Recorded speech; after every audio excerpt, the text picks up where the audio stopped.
Hello, and welcome to the third ever episode of the BHA Today Podcast. We haven't recorded one of these in quite a while, but the wait has been completely worth it, as today I have more guests than I've ever had before. The first being Matt, who we've had on in the past. You right? The second one being Arsenal supporter Josh, who is on for the first time today. Hello. And the last one being United fan Alex, who is also making his debut. Hello. The first thing I'd like to talk about, as this is a Brighton podcast and I'm a Brighton fan, is the fact that we reached the quarter-finals of the FA Cup earlier this week. We beat Coventry City 3-1, courtesy of goals from Jurgen Locadia, Connor Goldson and Leonardo Ajoa. We have been drawn against Manchester United in the quarter-finals over at Old Trafford. Alex, as a Man United fan, do you think we have any chance of beating you? Possibly, as you could be looking to cause an upset. You know, every smaller club in the Cup's going to be looking to take down one of the bigger teams, but I just think Man United will win, as they might be looking to win the FA Cup this year due to the league title just been out of reach now, really. I guess so. Obviously, though, this week Wigan beat Man City in a major upset, 1-0. In fact, the odds of Man City winning 7-0 were the exact same of Wigan winning 1-0. Can Brighton cause a similar upset, Matt? I don't think they will. I feel Man United have got a very strong team, as we talked about in the past. Alexis Sanchez going to United, making it that much stronger. So I feel like Brighton will not win. Yeah, from a Brighton fan's perspective, I mean, going up against United at their own home ground, we're not the best away in the first place, especially at a big ground like Old Trafford. I don't think we have much chance, but obviously Wigan showed earlier this week that there is some sort of possibility of winning the game. Josh, what's your view on this, mate? Brighton could pull it off, but I don't think they will. Mm-hmm.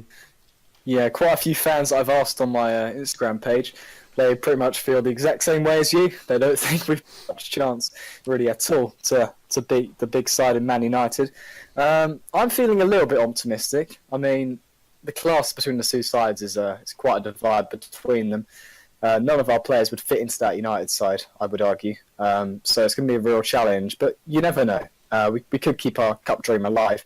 And if we do, we could face the likes of Rochdale, who just earned a replay against Tottenham. There could be some sort of chance of us reaching the final of the FA Cup this year. Could be optimistic, but who knows? And obviously this is a recreation of the 1983 FA Cup final, where Brighton faced United. We actually earned a replay that time as well. There was never penalties or extra time back then, so we got a replay. And then we lost 4-0, so that was fun. Will it be 4-0 this time, or will it be just a little basic win, Alex? You think United will win? Will it be by a big margin, or will it be by a little divide? No, I think it will be just a small win. I think Brighton will come and just to sit back and absorb all the pressure and then look to just get a little take the 1-0 win from Old Trafford. But I think the Man United pressure and class will just outdo Brighton, trying to sit back, and we'll win it maybe 1 or 2-0. Yeah, I got 2-0. Yeah, obviously Mourinho likes to sit back, but I remember when we went to you early in the season, we only lost 1-0 in the end, but we did sit back and went completely on the counter. That probably is the only way we can approach this game, but with Jurgen Locadia, who we move on to in a minute, he's got some good pace, some skills, so maybe he could be an outlet on the attack to maybe do an upset on that day. So, speaking of Locadia, Brighton have quite a few difficult games coming up. The likes of Arsenal, Spurs, Man United, Liverpool and Man City all included in those last 10 games. The last 5, in fact, 4 of the current top 6 will be playing against us, so it's going to be quite a challenge. Locadia will need to step up to the mark.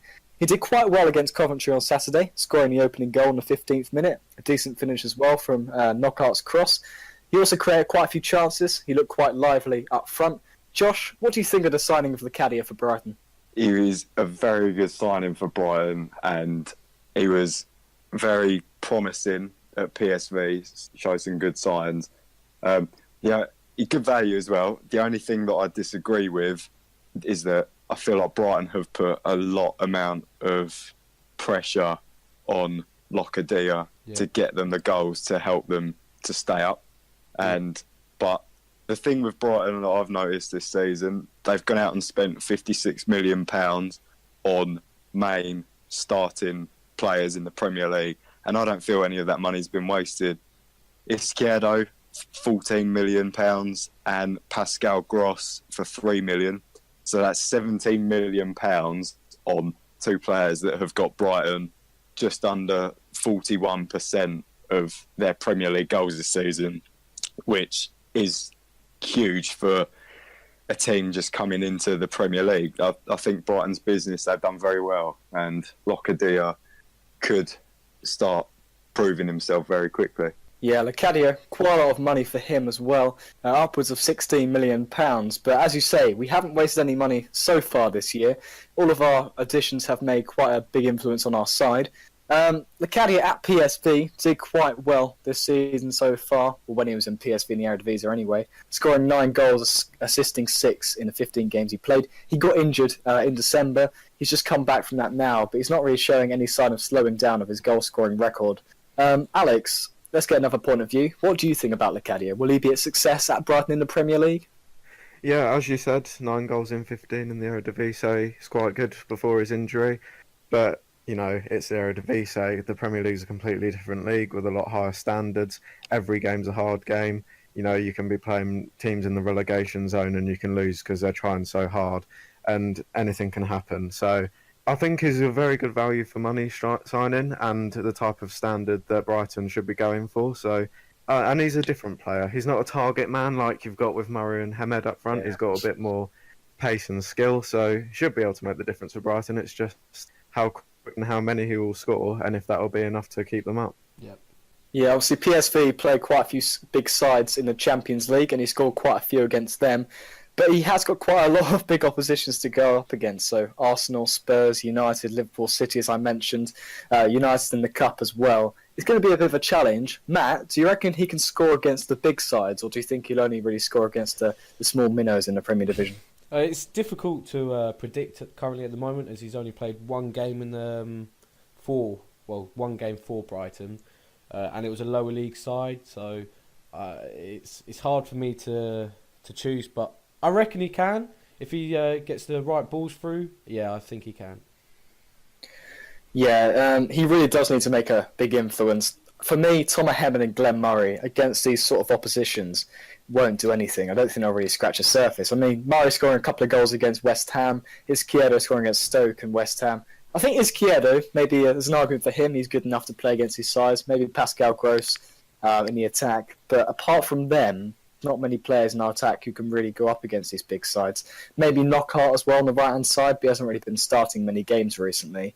Locadia has got a lot of weight on his shoulders, and I really hope that he will do the business for Brighton. How many goals do you reckon he'll score, Josh? Obviously, 10 games left in the Premier League. 11, actually, if you count the Swansea game this weekend. How many would you expect him to score within those 11 games? I reckon if you get 3 out of Locadia, you'll be lucky. Because purely down to the pressure that's been put on him. And he's quite young as well. So starting in the Premier League, knowing that you have to keep a side up, a struggling side up, I think it will be a very big challenge for Locadia, and it looks quite difficult for him. Yeah, so as you said, you reckon Locadia will probably score 3 before the end of the season. But do you reckon he'll score against Arsenal in a couple of weeks' time? It's possible. Anyone can score against Arsenal. I'm not very optimistic when Arsenal have an away game. So far this season, we played 14 away games and lost half of those. And we've only won 3 of them and drawn the other 4. We've only 13 points from a possible 42 that we could have got from away games. Not good, is it? No. 15 scored in 14 games. It's just over a goal a game, which, with the attack that we have, it shouldn't be happening. For half of the season, we had Alexis having his prima donna strop, and our defence is just useless at the moment. 22 conceded, so we've conceded more than we've scored on away days, which should not be happening. So you reckon it could be quite likely that Caddy could score against you? Obviously, it's quite a physical presence, could create quite a lot of mishap for your defence. So back to that question, will he score against us, do you reckon? Like I said, anyone can. Matty Ryan could probably lob check, not going to lie. Yeah, maybe not Matty Ryan, but I do believe we will score against Arsenal. Maybe not more than 1, but I think we will score against them. As you said, 22 goals conceded away this season for the Gunners. He probably will score. I think that man will be Locadia. I think the danger he'll create for your defence won't be able to cope with him. He's quite a good player up front. Talking of scoring goals, Alex, how many goals do you think Locadia will score before the end of the season? Obviously, Josh said 3. What do you reckon, mate? I think maybe 4 or 5. But, you know, with the situation Brighton are in, it's not the amount that he scores, it's when he scores them. If he does only score 3, but if those 3 goals win you 3 games, then it's got to be worth it, really. Yeah, I guess so. I mean, if he scored 5 or 6 consolation goals, it wouldn't make much of a difference for us. If he scored 3 key goals in, say, the last 10 minutes that won us some vital points, that would make a huge difference. If he won us 3 games in the end of the games, that would leave us on 37 points at the end of the season, which is probably enough to keep us up. So, as much as I want to continue talking about Brighton, there's quite a lot that's happened elsewhere in world football this week. Mention. Arguably the biggest talking point is the big event that happened last week between Man United and Huddersfield. VAR has been tested in England for quite a while in the grassroots football, the likes of the National League, for a couple of years now. And it's just been tested in the FA Cup this season. Quite a few things have happened as a result of it. On Saturday, United played Huddersfield in the FA Cup 4th round. Lukaku opened the scoring quite early in the first half to make it 1-0. And then I believe early in the second half, Ashley Young slotted through to Juan Mata, who finished it off. But then the referee held to his ear, talks to VAR referees, and it was ruled off for offside. It was quite controversial because from first glance, it didn't look offside. It was very marginal. And the lines that were showed on the screen after replays were far from being straight. Alex, what do you think about the impact of VAR on the game, and do you think that goal should have been ruled off for offside? Well, the way the VAR showed the Juan Mata goal, the lines weren't straight, the camera angle wasn't straight, so it just wasn't the right way to decide whether the goal counted or not, really. I personally think it was probably offside, so it just so happens that they got the right decision, but that won't happen every time. Brighton were actually the first team to use VAR this season in your FA Cup match against Crystal Palace, but it wasn't really needed in that game. The first time it really stole the highlights was Liverpool versus West Brom, when West Brom were denied a goal by Dawson. Then they had a penalty awarded against them using it, and then finally in the last minute it was used again to give a goal. But if it's going to be used that often, the decisions have got to be right. And while they might have been, they're still going to be contested, they're still going to be argued, and if it's breaking up the game this much, is it really worth it? They've just got to, the decisions have to be right every time. We can't be bringing this technology in, wasting like game minutes, and then not even knowing whether the decision's right or not. Is that not the whole reason why we brought it in? Yeah, that's quite a good point, Alex. In my view, whether you have VAR or going to be controversial decisions made, I mean, before, when the refs didn't have VAR, there'd be lots of controversial decisions. They haven't got replays themselves. They're literally going from what they see in the moment.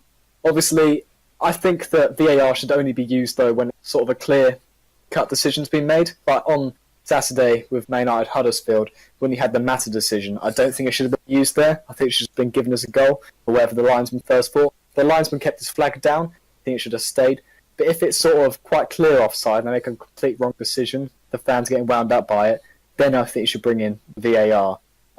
Maybe also bring the fans into it as well. On Saturday, 5 minutes, the fans knew nothing what was going on. All they could see was a referee holding his hand up to his ear, signalling those VAR, but many people sort of know the signals yet, so they're oblivious as to what's going on. Maybe having it on the screen, bringing it, the sound through, so they can hear the conversation, would be a lot better. That way there's no controversy behind the scenes. It's all going to be legit when making a decision. Josh, what do you think, mate? Do you reckon that VAR should stay in the English game? When it's used correctly, yeah. I think VAR, everyone knew that it needed to come in after Frank Lampard hit the bar and scored against Germany, but it wasn't given. So I think that's when the VAR debate kind of came in. But yeah, I think it should be used now, but it shouldn't be abused to the point where every single major decision, referees and linesmen are relying on VAR, because they are employed to do that, and they're just going from assistance from the VAR. Yeah, it's a bit like that in rugby as well. I do agree, Josh. I think that, as I said, VAR should be used in the English game. Maybe not in the Premier League just yet, but at least in the Cup for maybe next season to trial it a bit further. if next season they don't abuse it as much as they are this season, I think it'd be quite a good concept in English football. Maybe do bring it to the Premier League eventually. Obviously, said about Frank Lampard, that's a major competition, the World Cup. VAR, there's definitely an argument to bring it in there, so I don't see why we can't have it at all. Matt, do you reckon we should have the VAR in English football? Yes, I do. In the past, a lot of terrible things have happened to clubs from bad decisions. Obviously, the ref can't see everything, so it's good to have technology there to back it up. Most sports these days have technology like refs, so why can't football have them? Yes, so for example, in Australia's first division, they use VAR. They've used it for a couple of years now. It's become a success. I mean, there are a few things at the beginning. It was a bit controversial. It wasn't being used correctly, but once they sort of built into it a bit more, had a bit more experience with the technology, it's actually been able to be quite good for their division. So personally, I think we should definitely bring it into the game. Alex, I think you had an example of Wigan a few years ago where it could have been used. It was Birmingham. Birmingham got relegated in the 2011 season, I believe, because of a goal that was wrongly given. So these things can happen to teams when they shouldn't have been given. So that's a strong point to bring it in. But with the new, with the VAR, surely that would be putting a lot of pressure on the referee, choosing whether or not he should go to it or not, which can put, a lot more pressure on the ref, which is not any good. Yeah, for example, the fans, I've heard in game, they suddenly start chanting like, VAR, VAR. The fans shouldn't be able to do that. I think they should have an influence on it. They should be able to see what's going on. But I don't think they should abuse it either. I think they need to respect the referee needs to respect the fans. It needs to be sort of an even connection between them for work. It's going to take a lot of time to sort of get it into the game, but as I said, it probably should be in the game for us. Right, so one of the last things I want to talk about on the podcast today, obviously, approaching the last 10-15 games of the season with the respective divisions. First, talk about the relegation from the Premier League. I'll come to you first, Matt. Who do you think are going to be relegated from the Premier League at the end of the season? I reckon the bottom three currently at the moment, one being Southampton, Stoke and West Brom. I just don't feel like they're strong enough to push those extra points. Southampton only winning 1 out of their last 5 games. Same with Stoke and the same with West Brom. And with West Brom's current form and situations that have been going on outside the field, I don't think that them 3 will be staying up. Yeah, obviously West Brom, the incidents in Barcelona with the taxi, the likes of Gareth Barry and Johnny Evans. Pardew isn't really trusted either by the squad, so I think you're right there with West Brom going down. Josh, what do you reckon, mate? 3 teams for you that are going to go down. I'm hoping Southampton don't go down because I think they're just one of them teams in the Premier League where no one really has an issue with them. Yeah. So it'll be a shame to see Southampton go down. I don't think they will. I think it'll be West Brom, Stoke, and then Huddersfield will drop into the bottom 3. I just don't think they have enough to stay in the Premier League, and I don't think they'll become a yo-yo team either. So kind of like Newcastle have been in the past couple of years. I think if Huddersfield go down now, they're staying down for quite a long time. Yeah, I agree with Brighton as well. If they go back down, I can't really see us going back up anytime soon. Alex, what do you reckon, mate? What are your 3 to go down? Is it similar or is it a little bit different? My teams to go down are Swansea, Huddersfield and West Brom. Swansea's probably quite an unpopular opinion, but they've scored the lowest in the Premier League. They are unbeaten in 5, but I don't think this form can carry on forever. There's 11 games left. That's a lot of losses that could come in there, and I just think them being toothless up front, it's not going to keep them up. Huddersfield, the squad I don't think are good enough for the Premier League. They've only won once in their last 9 games. And I just don't think their team really is good enough to be a Premier League team. And West Brom, I think, are already gone, to be honest. 7 points off safety. Only 21 goals scored in the Premier League. That's the second lowest. They've only won 3 games all season. And I can't see them staying up or having a revival at all, really. Well, I'm not going to agree with your Swansea pick. My 3 are West Brom, Huddersfield and Stoke. I'll come back to in a minute. Swansea, I think it also depends about this weekend. Playing against Brighton, massive game for them. And their end of the season isn't too bad. I mean, City are in there, United are in there, Chelsea. But they have got quite an easy run towards the end of the season, playing West Brom, Everton, Bournemouth, Stoke, Huddersfield, West Ham. Lots of teams around them, really. Southampton as well. So I personally think Swansea will stay up. Carlos Carvalhal, I think he will do enough for them. He's had a positive influence so far. One manager hasn't had a positive influence, is Paul Lambert for Stoke. He hasn't really done that much since he's joined the Potters. I don't think they're going to stay up, I'm afraid. They've conceded the most in the Premier League this season with 50, the second most Huddersfield, who I think will go down as well. But same as Josh, actually, my three, West Brom, Huddersfield and Stoke. Stoke just won't stay up for me. They've been in the Premier League for a long time, but I think this is their final season in the league for now, at least. Huddersfield, as I said, they've conceded second most in the league with 47. They've had the most losses in the league with 14. And as a result, I think they're going to go down. Also, they're poor away form. Apart from a couple of results, they've been very poor away from home. West Brom, they're 6 points clear from safety at the moment. They've got the least wins in the Premier League with 3. Worst goal difference in the league with minus 26. With all the things that's happened off the field, I can't see them staying up. So we've talked about who we think is going to go down to the Championship. Who do we think is going to go from the Championship up to the Premier League? Let's go in reverse order. Alex, let's start with you. Who are your 3 teams who are going to go up to the Prem? My 3 teams to come up are Wolves and Derby to come up automatically, and then Sheffield United to come through the playoffs. Wolves are just going to storm the league. They're 11 points clear, got the highest goal difference, they've scored the most goals, they've conceded the least goals. They're just a Premier League quality, really. Then Derby, they've got the top scorer in the league in Vidra with 17 goals, got the second highest goal difference. They're not the highest scorers in the league, but they've got a better defence, really. That's what's keeping them up there. And Sheffield United is a bit of a punt, really, probably a bit biased, but they've got the second highest score in the league with Leon Clark, and I just think anything can happen in the playoffs, so I've gone with them. Yeah, to be fair, they're only 1 point off of the playoff spaces. They could squeeze in on there. Josh, what do you reckon, mate? I'm coming to you second. Who do you think would be the 3 teams going up to the Premier League at the end of the season? I think definitely Wolves, and then the other automatic spot will be either Cardiff or Villa. I'm going more towards Cardiff to come up, and then through the playoffs, I would love it if Leeds came up. I have a huge soft spot for Leeds, but I know they're not going to. Middlesbrough, they're staying in the Championship.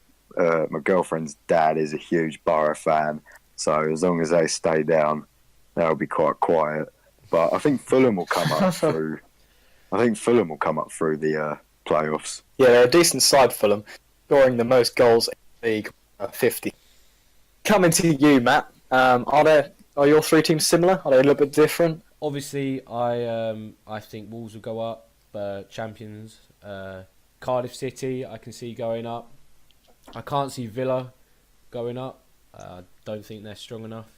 But I can see Fulham squeezing in to the Premier League. Yeah, I can completely agree with you there. I think Fulham will go up for the playoffs. They've scored the second most goals in the league with 50, which is pretty decent. They're unbeaten in the last 6 games. Their attack is quite dangerous, and they got youth prospects such as Tom Kearney, Brian Sessegnon. So for me, they'll be the playoff winners. The second team will go up in the second position, I think, will be Aston Villa. I think it's time for them to go back up to the Premier League. They've scored decent 49 goals in the season, which is the 3rd most in the league. They've got quite a good team in there. Steve Bruce, quite a good manager as well. Lots of experience getting promotions in the past and keeping teams up in the Premier League. So I think Villa will be in there.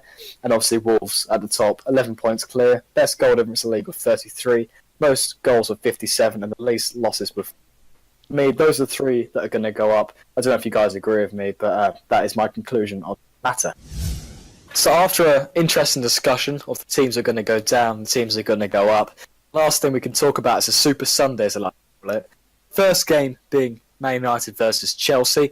That's quite a massive game. And then an even bigger game, Arsenal versus Manchester City in the Carabao Cup final. Josh and Matt, I'll leave you to discuss this. Basically, obviously, you're both Arsenal fans. What do you think is going to be the final score in the game? Are Arsenal going to beat City against the odds? No. Yes. Ooh. I think we will. Why not? We beat Chelsea in the final when the odds were more in Chelsea's favour. And in fact, we beat City in the semi-finals when everyone voted for City too. That's very true, but currently as an Arsenal fan, with the performance we've been going through, I do not have the confidence that we will win it currently at the moment. Our defence is crap. Obviously, Mkhitaryan is cup tired, so he won't feature, but Aubameyang will. And I think Aubameyang's pace, he hasn't played City in the Premier League yet. I think his pace, he can get in behind Otamendi and cause Claudio Bravo in goal a bit of trouble. Yeah. Obviously, Guardiola said that Bravo would be the keeper chosen, not Ederson. So Aubameyang against Bravo. Bravo obviously quite a lot of mistakes in him. Definitely see your point there of Aubameyang. Yep, carry on. Defence is strong enough in that game. If our defence performs, I can see ourselves going on winning the game. But if they don't, it's with Aguero, Sterling, all those players that just break defence like they have this season, I cannot see us winning. It'll be interesting to see if Wenger goes 3 at the back and then Bellerin, Kolasinac wing backs, or if he just plays a flat back 4 and has Monreal left back instead of Kolasinac. Yeah. See how Monreal can cope with Sterling on his own. Well, if I were Arsene Wenger, I'd go for 5 at the back. You've got to be a bit expressive against City. You've got to go attack versus attack, in my opinion. Obviously, you've got to defend as hard as you can. Try and limit the amount of goals they do score. If I were Wenger, I'd definitely use 5 at the back. A bit more fluidity. Bring some midfielders into play a little bit more. Gives another dimension to the side in the back positions. Alex, from another non-biased point of view, what do you reckon the result is going to be on Sunday between Arsenal and City? I've got to go with City. I mean, I could see Arsenal winning it. It could go either way. But I just think City on the day will have too much for Arsenal, and I think they're going to want this. Yeah, I mean, City crashed out of the Cup against Wigan, which is quite funny, in the FA Cup. So their quadruple hopes are completely shattered, but they still have the hopes of the treble, the Premier League, the Champions League, and the Carabao Cup. So you reckon that City will collect that trophy with ease? Well, not necessarily with these, but I do think they will, yeah. Yeah, I'd have to agree with you there. I mean, I don't think they got Jesus back just yet, but their attack is still very good with Aguero, Sterling. Aguero scoring 4 against Leicester. He's in scintillating form. Sterling, I believe, is their second top scorer as well in all competitions for City. So with that attack, even against Arsenal's 5-back formation, the fluidity and the expression, I think that City will come away with it. Maybe something like a 2-3-1 in the end. It could even go to extra time. That's my prediction. 1-1, and then City take it in extra time when Arsenal's legs have been run ragged. Josh, Matt, obviously that thing you probably want to hear, but do you agree with me in any way? No. I don't agree how it will end in extra time. I feel like if anyone's going to win, it's going to be one in the 90 minutes. I don't know about Josh, but that's what I think will happen. Yeah, we'll be 1 in 90 minutes. Will there be loads of goals? Will it be sort of a 1-0, 2-0? Will it be like a 1-1, a 2-1, something like that? Or will it be like a 4-3, a mega result like that? Alex, do you think there'll be loads of goals, or do you think it'll be like a little tight victory? I don't think a final will ever go like that. I think the teams will be too scared to have an expressive defence that will make them concede 3 or 4. Yeah, it's a good point there, I've got to say. We'll just have to see what happens on Sunday. Next week we can talk about the result may be. And that's all for this week. We've had quite a lot to talk about. I hope you guys at home have enjoyed the 3rd episode of BHA Today Podcast. I've got an idea, actually. I'll put a poll up on Instagram to see which guests you want to have back on the show. Matt, have you enjoyed being on? Yes, thank you. Josh, what about you, mate? Yeah, it's been good to make my debut. And Alex? Yeah, it's been good. And I hope you guys have enjoyed it at home once again. Leave a like on the video and subscribe to the BHA Today channel if you haven't already. And I'll see you guys next week.